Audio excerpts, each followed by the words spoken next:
오늘 본문 저희가 함께 읽었는데요. 오늘 본문은 사도 바울이 본인이 하고 있는 사역을 고린도 교인들에게 설명하고 또 소개하는 내용이 담겨 있습니다. 자, 이렇게 바울이요, 본인의 사역을 고린도 교인들에게 설명하는 이유가 있습니다. 그리고 그 이유를 알려면요, 고린도 교회의 역사와 지금 현 상황에 대해서 우리가 파악해야 합니다. 먼저 고린도 교회에 대해서 살짝 언급을 해드리자면요, 고린도 교회는 아테네에서 서쪽으로 약 80km, 마일수로 하면은 50마일 정도에 떨어져 있는 고린도라는 교회에 개척된 교회입니다. 참고로 고린도라는 도시는요, 지금은 인구가 한 3만 명 정도 되는 작은 도시지만 로마 시대 때는 인구가 60만 명이 넘었다, 대도시였다고 이야기를 합니다. 바울이 제2차 전도 여행 때 이곳을 방문해서요, 복음을 전하게 됩니다. 사람들의 반응이 폭발적이었어요. 많은 이들이 예수님을 구주로 영접하게 됐습니다. 그래서 자연스럽게 교회가 세워지는데 그 교회가 바로 고린도 교회인 겁니다. 거기에 자세한 내용은 사도행전 18장에 나와 있습니다. 이렇게 바울이 고린도 교회를 개척하고 사역을 한 후에 바울은 다른 곳에서도 복음을 전하기 위해서 또 교회를 개척하기 위해서 자리를 떠납니다. 그렇게 바울이 그곳에 있지 않은 틈을 타서요, 침투한 거짓 선지자들, 거짓 교사들이 있었습니다. 그들이 고린도 교인들을 굉장히 혼란스럽게 했어요. 그들이 했던 일 중에 하나가 집요하게 이렇게 얘기하는 겁니다. 바울은 가짜 사도다. 이렇게 바울의 사도성을 공격했습니다. 자, 이 말을 들은 고린도 교인들의 입장은 어땠을까요? 굉장히 혼란스러워했을 겁니다. 또 어떤 이들은요, 그 말에 흔들리고 그들의 말을 믿기도 했을 겁니다. 사실 바울 입장에서 생각해 보면요, 이것이 처음 있었던 일이 아닙니다. 사도 바울이요, 이에게 늘 꼬리표처럼 붙어 다녔던 것이 그의 사도성에 대한 의심과 공격이었습니다. 그리고 그건 우리가 바울의 서신들만 봐도 알 수 있습니다. 편지를 쓰는데 초반에 본인의 소개를 합니다. 보통 어떻게 하냐 그랬을 때 본인을 예수 그리스도의 사도 바울이다 이렇게 소개를 합니다. 그리고 그건요, 고린도 교회에 쓴 두 편지도 마찬가지입니다. 자, 고린도전서 1장 1절에 이렇게 나와 있습니다. 하나님의 뜻으로 말미암아 그리스도 예수의 사도가 된 바울은 이라고 그랬고요. 고린도 후서도 마찬가지입니다. 하나님의 뜻으로 말미암아 그리스도 예수의 사도로 부름을 받은 자 이렇게 얘기를 했습니다. 두 번 더 어떻게 얘기합니까? 바울 자신을요, 사도라고 소개하고요, 또 이가 사도가 된 것이 본인의 의지나 뜻이 아니고 하나님의 뜻으로 됐음을 강조하며 이야기합니다. 자, 왜 그렇습니까? 본인의 사도성을 의심하는, 문제를 삼는 거짓 선지자들에게, 교사들에게 지금 이야기를 하고 있는 겁니다. 자, 그럼 거짓 교사들은 바울의 사도성을 어떻게 공격했습니까? 어떤 점을 문제를 삼았죠? 제 생각에는요, 크게 두 가지로 공격했던 것 같습니다. 첫 번째는 사도 바울은 12제자가 아니라는 겁니다. 다시 말해서 바울은 예수님께서 이 땅에 계실 때 직접 선택을 하셔서 훈련시키시고 가르침을 준 그런 사도가 아니라는 겁니다. 참고로 12제자 중에 가롯 유다가 예수님을 배신하고 그 후에 자살을 합니다. 그러자 어떻게 합니까? 베드로가 나머지 10사도를 불러 모아서요, 새로운 사도를 뽑아야겠다고 얘기를 합니다. 그때 베드로가 어떤 사람을 사도로 뽑아야 하는지 자격 조건을 밝히는데요, 그 내용이 사도행전 1장에 기록되어 있습니다. 뭐라 그러냐? 이렇게 얘기합니다. 요한이 세례를 베풀 때부터 예수님께서 하늘로 승천했을 때까지 항상 우리와 함께 했던 자가 사도가 되어야 한다 이렇게 얘기를 합니다. 자, 그럼 바울은 어떻습니까? 바울은요, 베드로가 지금 밝힌 이 기준에 미치지 못하는 자였습니다. 왜 그렇습니까? 바울은 예수님께서 죽으시고 부활하시고 승천하신 후에 그가 다메섹으로 가는 그 길에 예수님을 만나서 부르심을 받고 사도가 된 자이기 때문에 그렇습니다. 그러니까 아마도 거짓 교사들은요, 이런 점들을 물고 늘어지면서 바울은 정당한 사도가 아니다 이렇게 얘기했을 겁니다. 또 바울의 이 점을 공격한 것이 아닌가라는 생각이 듭니다. 뭐죠? 여러분도 아시겠지만 바울에게는 과거가 있었습니다. 무슨 과거죠? 교회를 핍박했고 크리스천들을 잡아 죽인 과거가 있습니다. 그렇게 바울에게 핍박을 당하고 순교한 대표적인 인물이 바로 스데반입니다. 아마 그들은 이렇게 얘기했겠죠. 교회를 이렇게 핍박하고 아픔을 주고 기독교인들을 죽인 어떻게 이런 사람이 사도가 될 수 있느냐? 말도 안 된다. 이렇게 주장했을 겁니다. 그래서 이 얘기를 들은 고린도 교인들은요, 흔들렸을 거예요. 왜 그렇습니까? 설득력이 있거든요. 그래서 바울은 이렇게 혼란스러워하는 고린도 교인들에게 자신의 사도성 또 사역의 정당성 이것을 변증하기 위해서 지금 오늘 본문을 기록하고 있는 겁니다. 참고로 이렇게까지 바울이 본인의 사도성을 변증하는 이유는요, 단순히 본인의 reputation, 그죠? 평판이나 명성을 지키려고 하는 것이 아닙니다. 뭐예요? 본인이 전한 복음을 지키려고 하는 겁니다. 왜 그렇습니까? 본인이 사도가 아니라면 본인이 했던 모든 사역과 모든 말들이요 다 가짜가 되는 겁니다. 그래서 이렇게 열심히 본인의 사도성을 지금 변증하고 있는 겁니다. 자, 그럼 오늘 본문을 기록하게 된 배경은 말씀을 드렸으니까 오늘 본문을 함께 살펴봤으면 좋겠습니다. 제가 오늘 본문을 어떻게 설교할까 고민을 좀 했는데요. 이렇게 설교하는 게 여러분이 이해하시기에 좀 도움이 되지 않을까라는 생각을 했습니다. 파트를 두 파트로 나눠서 오늘 본문을 공부했으면 좋겠습니다. 첫 파트는요, 1절부터 6절까지 내용이고요. 그 내용은 바울이 그의 사역을 통해서 가져온 변화, 다시 말해 사역의 열매에 대해서 이야기하고 있고요. 두 번째 파트는 7절부터 마지막 절인 18절까지의 내용인데 그것은 바울이 여태까지 했던 사역이 어떤 사역인지 사역을 소개하는 내용이 담겨 있습니다.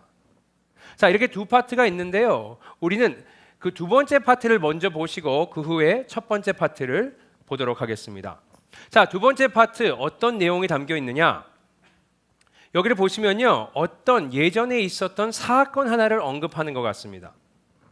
이게 어떤 사역인지 우리가 알려면요, 자주 등장하는 단어, 다시 말해서 키워드가 뭔지 우리가 집중해서 보면 도움이 될 것입니다. 세 가지가 있는데요. 첫 번째는 모세입니다.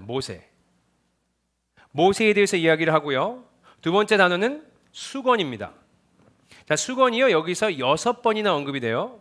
마지막 단어는 영광, 무려 13번이나 언급됩니다. 자, 키워드가 뭐죠? 첫 번째 모세, 두 번째 수건, 세 번째 영광입니다. 예, 좋습니다. 자, 이 키워드를 들으셨는데 이것을 들으신 후에 뭔가 생각나는 사건이 있지 않으세요? 아마 출애굽기 34장에 언급된 내용이 생각나실 겁니다. 자, 무슨 사건이죠? 제가 요약해 드릴게요. 이스라엘 백성들이요, 출애굽을 해서 광야 생활을 시작했습니다. 그리고 모세가 어떻게 합니까? 하나님께 율법을 받기 위해서 시내산으로 올라갑니다. 이스라엘 백성들이 기다려요. 그런데 깜깜무소식인 겁니다. 돌아오긴 할까? 진짜 오는 걸까? 의심을 하기 시작합니다. 결국 참지 못했던 이스라엘 백성들이요, 누굴 찾아가죠? 아론을 찾아갑니다. 그래서 뭘 요구합니까? 신을 만들어 달라 그럽니다. 그래서 아닌 것 같지만 압박에 못 이겨서 결국에는 신을 만들어 주는데 그것이 뭐죠? 금송아지입니다. 그들은 그 금송아지 앞에서 금송아지를 예배하고 예물도 갖다 바칩니다. 하나님께서 이 사실을 아시고 모세에게 빨리 내려가 보라고 하십니다. 그래서 모세가 시내산에서 내려오는데요, 내려와서 보니까 정말 과간인 겁니다. 백성들이 금송아지 앞에서 소리를 치고요, 춤을 추고 예배를 드리고 예물을 갖다 바치는 겁니다. 모세가 어떻게 반응했어요? 분노합니다. 그래서 화를 참지 못해서 율법이 요약되어 있는 10계명이 적힌 그 돌판을요, 땅에다 던지고 그 돌판이 깨집니다. 그리고 그들이 심판을 받고 그 일이 있은 후에요, 다시 하나님께서 모세를 시내산으로 부르십니다. 그때 모세가 좀 의아한 요청을 하나님께 하는데 이런 얘기를 합니다. 출애굽기 33장 18절에 이렇게 나와 있습니다. 모세가 이르되 원하건대 주의 영광을 내게 보이소서 합니다. 하나님의 영광을 보여달라 그래요. 그러니까 하나님께서 말씀하시죠. 내 얼굴을 본 자는 살 수가 없다. 그래서 하나님께서 그의 눈을 가려주실 것이고 영광이 지나가실 것인데 그의 뒤를 보게 될 것이다. 이렇게 얘기합니다. 그렇게 모세가 하나님의 영광을 보게 됩니다. 자, 일이 있은 후에요. 하나님께서는 모세에게 돌판을 준비하라고 하시고 그 돌판에 십계명 율법을 새겨 주십니다. 그렇게 새로운 돌판을 받고 율법을 받고 뭘 하죠? 40일 후에 시내산에서 내려옵니다. 자, 내려오는데 뭔가 이상한 일이 생겨요. 뭐죠? 그의 얼굴에 광채가 났다 그랬습니다. 자, 그것을 본 아론과 이스라엘 백성들이요 크게 두려워합니다. 그러자 모세가 좀 의아한 행동을 하는데 그게 뭡니까? 자신의 얼굴을요 수건으로 가립니다. 자, 이게 출애굽기에 기록된 사건입니다. 이렇게 출애굽기만 보면요 우리가 이게 무슨 의미인지 파악하기가 어려워요. 예를 들어서 모세의 얼굴에 광채가 났는데 그게 뭘 의미하는지 우리가 알기가 힘듭니다. 또 모세가 본인의 얼굴을, 다시 말해 광채를 수건으로 가렸는데 또 모세는 왜 그런 행동을 했는지 이해하기가 어려운 겁니다. 그런데 감사하게도 오늘 본문을 보시면요 바울이 이게 뭘 의미하는지에 대해서 해석을 해주고 있는 겁니다. 자, 한번 알아보겠습니다. 바울은 모세의 얼굴에 난 광채, 이게 뭘 상징한다고 얘기합니까? 7절 말씀 한번 같이 보겠습니다. 읽습니다. 시작. 돌에 써서 새긴 죽게 하는 율법 조문의 직분도 영광이 있어 이스라엘 자손들은 모세의 얼굴에 없어질 영광 때문에 그 얼굴을 주목하지 못하였거든. 여기서 뭐라고 합니까? 이스라엘 백성들이요 모세의 얼굴을 주목하지 못했다. 다시 말해서 모세의 얼굴을 쳐다보지 못했다. 이런 얘기입니다. 왜 그렇다고요? 영광 때문에 그랬습니다.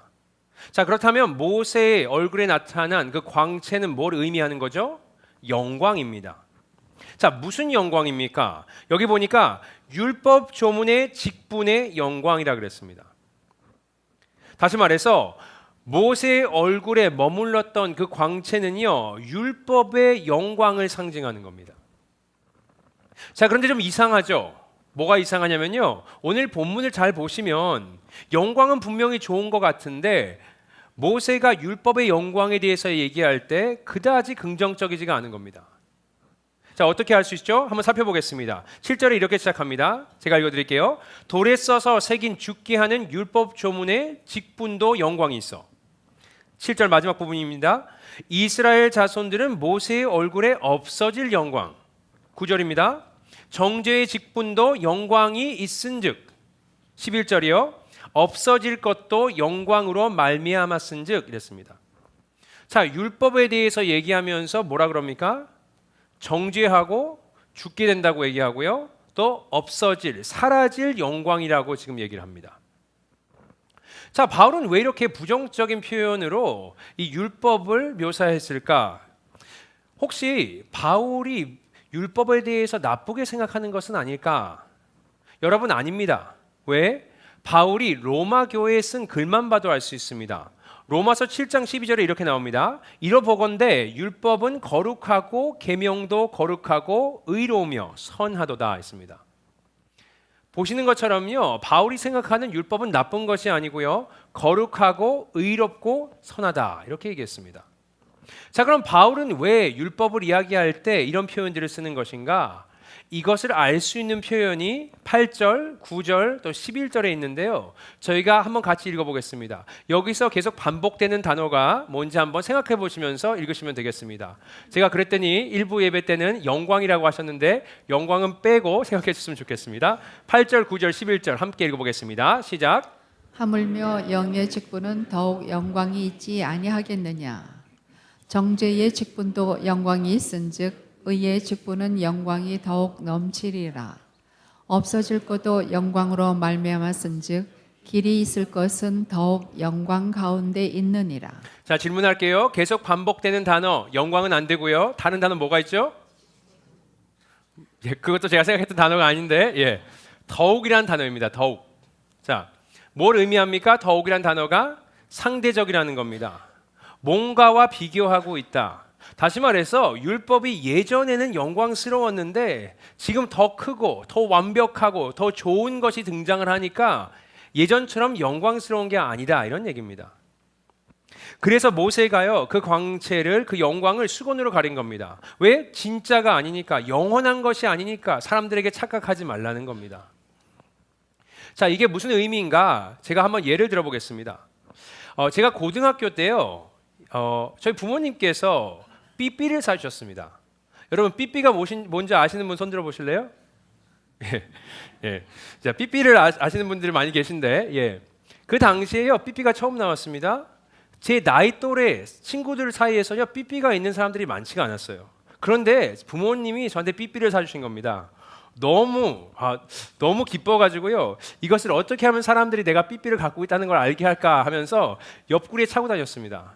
여기 체인까지 만들어가지고 이렇게 차고 다녔어요. 예, 그죠? 그리고 왼손에는 뭘 가지고 다녔냐? CD 플레이어를 갖고 다녔습니다. CD 플레이어 아시죠? 예, 모르시나요? 예, CD로 음악을 듣는 기계입니다. 그걸 갖고 다녔어요. 그러면서 온 데를 누비고 다니면서 정말 나는 쿨한 사람이야라고 생각하고 다니겠습니다. 또 바지는 뭘 입었냐면요, 혹시 아실지 모르겠지만 예전에 진코 바지라는 게 있었습니다. 청바지인데요, 밑에가 굉장히 넓어요. 그리고 바닥에 끌립니다. 그래서 루머가 이런 얘기가 있었어요. 그게 하도 유행을 하니까 그 당시에 플러싱 지역이 굉장히 깨끗했다는 얘기가 있습니다. 왜? 그 바지를 다 청소를 하고 다니니까, 그죠? 정말요. 그러고 다니면은 제가 멋진 줄 알았어요. 모든 사람들이 저를 보고 와, 멋있다 이렇게 생각한 줄 알았습니다. 저에겐 나름대로 영광스러운 경험인데, 자, 시간이 지났어요. 이게 더 이상요 멋있지가 않은 겁니다. 영광스럽지가 않아요. 무슨 일이 벌어졌습니까? 핸드폰이 생겼고 스마트폰이 생겼습니다. 그래서 사람들은요, 더 이상 삐삐로 연락하지 않고요, 또 CD 플레이어로 음악을 듣는 사람은 거의 없을 겁니다. 또 진코 바지도 유행이 지나서요, 제가 지난 한 20년 동안 한 번도 입고 다닌 걸 본 적이 없습니다. 이렇게 예전에는 영광스러웠던 것이요, 이제는 더 이상 영광스럽지가 않은 겁니다. 왜 그렇습니까? 뭔가 something better, 더 좋은 것, 더 큰 것, 더 영광스러운 것이 등장했기 때문에 그렇습니다. 자, 그럼 바울이 얘기하는 새로운 이 영광은 무엇인가? 자, 8절에 나와 있습니다. 8절 말씀 읽어보겠습니다. 시작. 하물며 영의 직분은 더욱 영광이 있지 아니하겠느냐 했습니다. 영의 직분, 이것이 바로 성령의 사역이라는 겁니다. 성령의 사역이 등장했기 때문에 율법의 사역이 더 이상 영광스럽지 않다, 이렇게 얘기하는 겁니다. 또 바울은요, 성령의 사역이 정확하게 무엇인지에 대해서도 설명해 줍니다. 17절과 18절 말씀 보겠습니다. 시작. 주는 영이시니 주의 영이 고신 곳에는 자유가 있느니라. 우리가 다 수건을 벗은 얼굴로 거울을 보는 것 같이 주의 영광을 보매 그와 같은 형상으로 변화하여 영광에서 영광에 이르니 곧 주의 영으로 말미암음이니라. 아멘. 자, 예전에는요, 율법을 지키기 위해서 노력을 하며 살았습니다. 최선을 다했어요. 그런데 어떻게 됐습니까? 아무리 노력을 해도 율법을 지킬 수가 없는 겁니다. 실패했습니다. 그래서 이제는 더 이상 어떻게 됐습니까? 모든 것들이 바뀌어서 성령께서 역사하셔서 나의 의로 율법을 잘 지키면서 내가 의로함을 받고 구원을 받는 것이 아니고 예수님을 통한, 그죠? 예수님을 통해서 내가 예수님을 믿으면서 예수님의 의로 내가 구원을 받게 되는 겁니다. 또 더 이상 나의 노력으로 율법을 잘 지키려고 내가 살아가는 삶이 아니고요, 내 안에 계신 또 나와 함께 하신 하나님의 영, 주님의 영, 성령님께서 나를 인도하시면서 그분이 원하신 뜻대로 나를 이끄신다는 겁니다. 그리고 성령이 주시는 그 능력으로 내가 살아가면 율법의 무능함과 정죄함에서 어떻게 된다고요? 자유할 수 있다, 이렇게 얘기를 하고 있는 겁니다. 이게 바울이 소개하는 본인의 사역입니다. 이 사역이 과거의 율법의 사역보다 더 뛰어나다, 이렇게 지금 설명을 하고 있는 겁니다. 자, 이렇게 바울이 자신의 사역이 무엇인지 이 파트 2에서 설명을 하고요, 이제 말씀드렸듯이 첫 번째 파트로 돌아갔으면 좋겠습니다. 어떻게 시작하죠? 1절에 이렇게 시작했습니다. 우리가 다시 자천하기를 시작하겠느냐? 질문으로 시작하죠. 우리가 다시 자천하겠느냐? 자천한다, 이것을 헬라어로 보면요, 두 가지 단어가 하나로 되어 있는 합성어입니다. 순이, 함께, 또 히스템이, 서다, 함께 서다, 이런 뜻입니다. 다시 말해서 다른 누군가와 함께 서다. 바울은요, 이렇게 얘기하고 있는 거예요. 본인이 사도인 것을, 사도성을 검증받기 위해서 다른 사람의 검증이 필요하나 다른 사람과 함께 서야 하느냐, 이렇게 물어보고 있는 겁니다. 그리고 결론을 냅니다. 뭐죠? 아니라는 겁니다. 1절 계속 읽어보면 이렇게 나와 있습니다. 우리가 어찌 어떤 사람처럼 추천서를 너희에게 붙이거나 혹은 너희에게 받거나 할 필요가 있느냐? 결론이 뭐죠? 필요 없다. 다른 어떤 사람의 검증이나 추천도 필요 없다. 이렇게 얘기하고 있는 겁니다. 자, 왜 바울은 추천서가 필요 없다고 생각을 합니까? 본인이 추천이 필요 없다고 생각하는 두 가지 이유가 오늘 본문에 나와 있다고 생각합니다. 자, 첫 번째 이유는요. 1절을 자세히 다시 보면 우리가 알 수 있습니다. 자, 이렇게 나와 있습니다. 우리가 다시 자천하기를 시작하겠느냐? 어떻게 자천한다고요? 다시란 단어를 봐야 합니다. 이게 뭘 얘기합니까? 이미 전에 자신의 사도성을 또 사역을 인정받기 위해서 다른 사람의 검증을 받은 일이 있다는 겁니다. 그리고 이건 아마도 갈라디아서 2장에 기록되어 있는 사건을 이야기하는 것 같습니다. 자, 갈라디아서 2장 9절 말씀 함께 보도록 하겠습니다. 시작. 또 기둥같이 여기는 야고보와 게바와 요한도 내게 주신 은혜를 알므로 나와 바나바에게 친교의 악수를 하였으니 우리는 이방인에게로 그들은 할례자에게로 가게 하려 함이라. 자, 무슨 사건입니까? 바울이요 예루살렘에 있는 지도자들, 초대교회 지도자들을 찾아갑니다. 그게 누굽니까? 예수님의 동생이었던 야고보가 있고요, 사도 베드로와 또 사도 요한을 찾아갑니다. 이들이 누구입니까? 사도들 중에서도 으뜸 최고입니다. 기둥 같은 역할을 하고 있는 리더들입니다. 자, 그들에게 가서요 본인이 하고 있는 사역을 설명했어요. 또 본인의 콜링, 본인이 사도로 부름받았다는 걸 설명합니다. 그러자 이 리더들이 어떻게 합니까? 그들이 하고 있는 사역을 인정해주고요, 또 사도 바울이 사도됨을 이들이 확증해 줍니다. 이렇게 그는 이미 다른 사도들에게 또 사도들 중에서도 으뜸인 기둥인 사람들에게 인증을 받았으므로 더 이상 다른 인증은 증명할 것은 필요 없다고 얘기하고 있는 겁니다. 그리고 자신의 사도성과 사역을 증명할 필요가 없는 이유를 또 한 가지 더 댑니다. 그건요 아마도 그가 추천서가 그다지 쓸모없다고 생각한 것 같습니다. 그리고 개인적으로는요 저도 동의합니다. 자, 왜 그러냐? 제가 예전에 회사를 다닐 때요 저희 팀에서 채용을 했는데 그때 인터뷰도 많이 보고 이력서도 많이 스캔했습니다.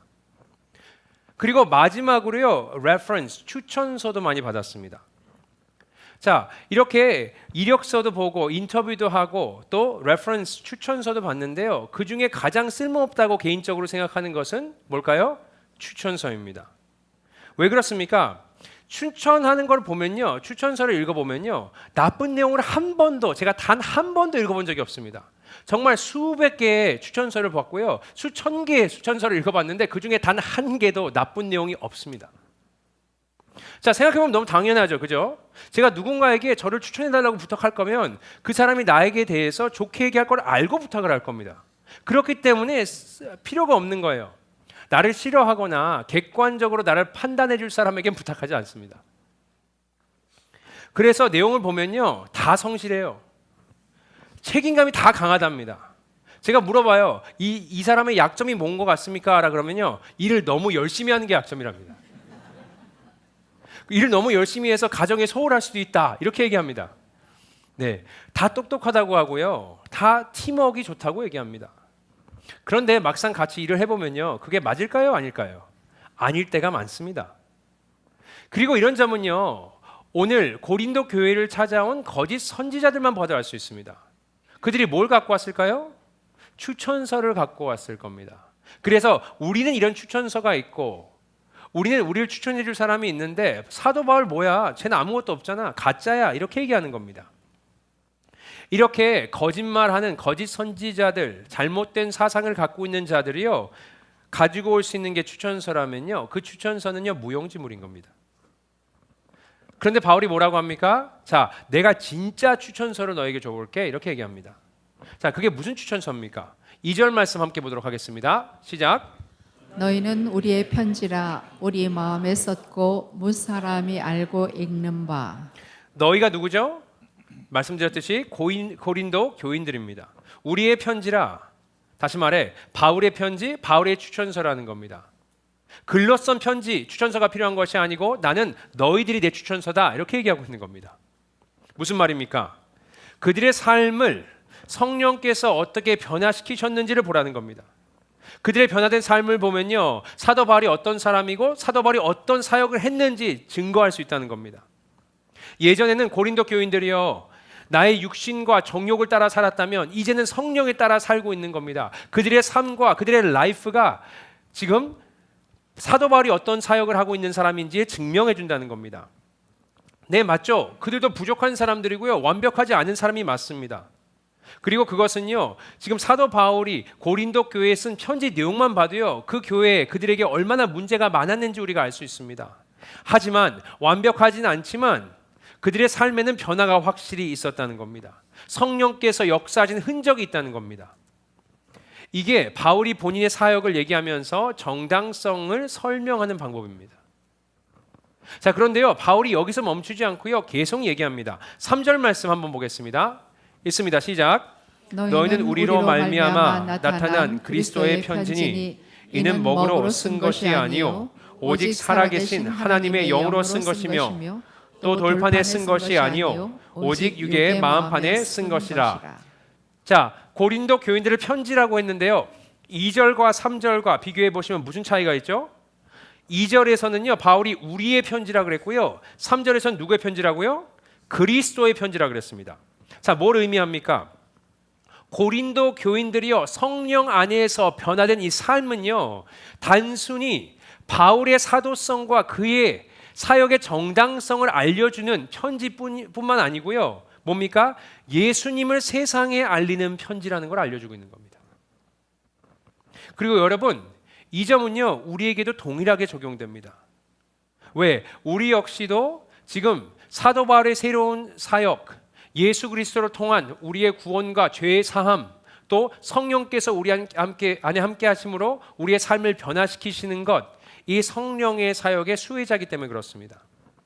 그냥 지워질 먹으로 돌판에 쓴 것이 아니고요, 하나님께서 하나님의 영으로, 성령으로 우리의 마음에 하나님의 말씀을 기록하셨다 그랬습니다. 다시 말해서 우리가요, 그리스도의 편지라는 겁니다. 우리가 이 세상에 예수님께서 보내시는 살아있는 편지라는 겁니다. 이렇게 우리를요, 교회에, 가정에, 또 우리의 일터와 직장에, 우리의 학교에 보내셨다, 이런 얘기를 하고 있는 겁니다. 자, 그럼 예수님께서는 왜 우리를 그분의 편지로 보내주셨을까? 이런 생각을 해봤어요. 아, 사람들이 진짜 성경 말씀을 좀 제대로 읽고 묵상해 보면 예수님을 믿지 않는 사람들이 예수님을 믿게 될 것 같아요. 왜? 하나님의 말씀, 예수님의 말씀에는 권세가 있고 능력이 있어요. 살아있습니다. 그죠? 능동력이 있어요. 이거 한번 읽어보면, 제대로 한번 묵상해 보면 예수를 만날 수 있을 텐데라는 생각을 합니다. 자, 그런데 여러분, 예수를 안 믿는 사람이 성경을 읽는 것이 쉬운 일입니까? 아니, 절대 그렇지 않습니다. 또 이런 생각도 합니다. 아, 예수님을 믿지 않는 분들이 교회에 와서 매주 설교를 진짜 그냥 앉아서 조는 것이 아니고 진짜 집중해서 설교를 한번 내 마음을 열고 들어본다면 그분들이 예수님을 만나실 텐데, 이런 생각도 합니다. 그런데 여러분, 그게 쉬울까요? 쉽지가 않습니다. 교회에 믿지 않는 사람들이 온다는 것 자체가요, 쉬운 일이 아닌 겁니다. 자, 그럼 어떻게 이 예수님을 모르는 사람들이 하나님의 말씀, 예수님의 음성을 들을 수 있을까요? 여러분, 우리를 통해서 하는 겁니다. 그리스도가 보낸 편지를 통해서 하는 겁니다. 우리가요, 살아있는 예수님의 말씀입니다. 예를 몇 가지 들어볼까요? 무슨 말인지? 자, 마태복음 5장에 이런 내용이 나옵니다. 원수를 사랑하라. 누가 너의 뺨을 때리거든 반대 뺨을 돌려대라 그랬습니다. 자, 이게 진리죠. 아멘이십니까? 이것을 어떻게 예수를 모르는 자에게 우리가 선포할 수 있습니까? 우리가 그대로 살았을 때 그들이 예수님의 음성을 들을 수가 있는 겁니다. 또 데살로니가 전서 5장에 나와 있죠. 항상 기뻐하라, 또 기도하고 범사에 감사하라 그랬습니다. 자, 이 말씀을 우리가 어떻게 세상 사람들이 성경을 안 읽는데 이걸 전할 수 있어요? 어떻게 전하죠? 우리의 삶으로 전하는 겁니다. 늘 감사해요. 아니, 딱 봐도 감사할 게 없는데 왜 이렇게 감사를 할까? 무슨 얘기만 하면 감사합니다. 또 항상 기뻐해요. 분명히 안 좋은 일이 있는데 그래서 기뻐할 수 없을 것 같은데 기뻐합니다. 왜 기뻐하냐 물어봤더니 예수 그리스도의 소망에 대해서 얘기하는 거예요. 이해가 가지 않는 겁니다. 그렇게 예수님의 말씀을 전파하는 겁니다. 우리가요, 그리스도의 편지라는 의미가 이런 의미입니다. 이걸 하라고 저와 여러분을요, 가정에, 일터에, 학교에, 교회에 보내주시는 겁니다. 예수님의 편지가 되라고. 말씀드렸지만 편지라는 것은요, 그냥 복음의 내용만 가지고는 되지 않습니다. 삶으로 편지를 살아나가라는 겁니다. 그리고 우리의 삶을 통해서, 우리의 언행과 우리의 라이프를 통해서요, 예수님을 만날 수도 있고 예수님을 만나지 않을 수도 있다는 겁니다. 사람들이. 우리는요, 그리스도의 편지입니다. 제가 이런 얘기를 들은 적이 있어요. 어떤 목사님과 대화를 나누다가 이런 얘기를 하시더라고요. 이 목사님이요, 어디를 가셨는데 어떤 분하고 얘기를 나누시다가 본인이 목사님이라고는 얘기를 안 했고 본인이 교회를 다닌다고 말씀을 하셨답니다. 그래서 이분이 물어보셨대요, 목사님한테. 어떤 교회 다니세요? 그래서 어떤 교회를 다닙니다 라고 얘기하셨겠죠. 그랬더니요, 이분이요, 뭐라 그러셨냐면, 그 교회 별로예요, 이상한 교회예요, 이러신다는 겁니다. 목사님께서 얼마나 기분이 나쁘셨는지, 그죠? 무례하다고 생각하셨답니다. 그래서 계속해서 대화를 나누셨대요. 아니 도대체 이 사람은 누구길래 또 무슨 이유로 이렇게 말씀하실까? 그러면서 대화를 이어나갔대요. 그런데요, 대화를 하니까 더 황당한 겁니다. 이분이요, 이 목사님 교회를 한 번도 방문해 본 적이 없대요. 아니 그럼 왜 그러실까? 그리고 혹시 설교를 들으셨나? 그랬더니 설교도 한 번도 들어본 적이 없대요. 아니 교회도 안 왔고 또 설교도 들어본 적이 없고 아무것도 모르시는데 왜 이 교회가 별로라고 하시는 걸까? 그리고 나중에 알고 보니까요, 이분이 예수님을 믿는 사람도 아닌 겁니다. 그래서 물어봤어요. 도대체 왜 내가 다니는 교회가 이상한 교회라고 말씀하십니까?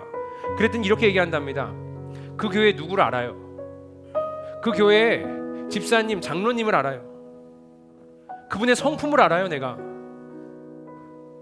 그분이 비즈니스를 어떻게 하는지 내가 알아요. 세상 사람보다 더 심해요. 욕심이 대단하십니다. 이렇게 얘기를 하신다는 겁니다. 이때 이 목사님이요, 그 말을 듣고요, 정말 마음이 무너졌대요. 그리고 이렇게 얘기했답니다. 아니 그런 분을 교회 장로님으로, 교회 집사님으로 세운 그런 교회가 온전한 교회겠습니까? 교회에 문제가 있는 거지. 근데 그 말을 듣고서는 이 목사님이 정말 회개했대요. 또 반면에 이런 일도 있습니다. 제가 회사를 다닐 때요, 이런 일이 있었어요. 회사 동료 중에 유대인 친구가 한 명 있었습니다. 자, 믿음이 있어서 종교적인 유대인이 아니고요, 그냥 문화적으로, 그죠? 이런 문화적으로만 유대인입니다. 실제로는 무신론자예요. 그런데 이분이 예수님을 믿는 누군가를 두고선 이렇게 얘기했대요. 나는 신이 있다고 믿지 않습니다. 하지만 만약에 신이 존재한다면 그건 이 사람이 믿는 신이 진짜일 겁니다 라고 얘기했다는 겁니다. 여러분, 이게 뭘 의미합니까? 여러분이 원하시던 원하시지 않던 그 편지의 내용이 무엇이든 간에 우린 모두 그리스도의 편지라는 겁니다. 그리고 그것은요, 저도 마찬가지입니다. 어떤 분이 저에게 이런 질문을 하신 적이 있어요. 목사님, 설교 준비 어떻게 하세요? 그리고 이런 질문을 하셨습니다. 설교 준비하면서 가장 어려운 게 뭐라고 생각하세요? 이렇게 질문하셨어요. 그래서 제가 곰곰이 생각해 봤습니다. 정말 뭐가 가장 어려울까? 왜냐면요, 저에게 설교가요, 이렇게 매주 하지만 굉장히 어렵습니다. 그래서 생각을 해봤죠. 뭐가 제일 어려울까? 그러면서 본문 정하는 게 어려울까? 예, 본문 정하는 게 어려워요. 기도를 하면 하나님께서 빨리빨리 본문을 주시면 좋은데 늦게 주시면요, 정말 당혹스럽습니다. 그래서 어려워요. 그런데요, 가장 어려운 건 아닌 것 같아요. 자, 그럼 말씀을 원어로 공부하는 것, 헬라어와 히브리어로 공부하고 묵상하는 것, 그것이 어려울까요? 어려울 수 있지만 그것도 가장 어려운 건 아닌 것 같습니다.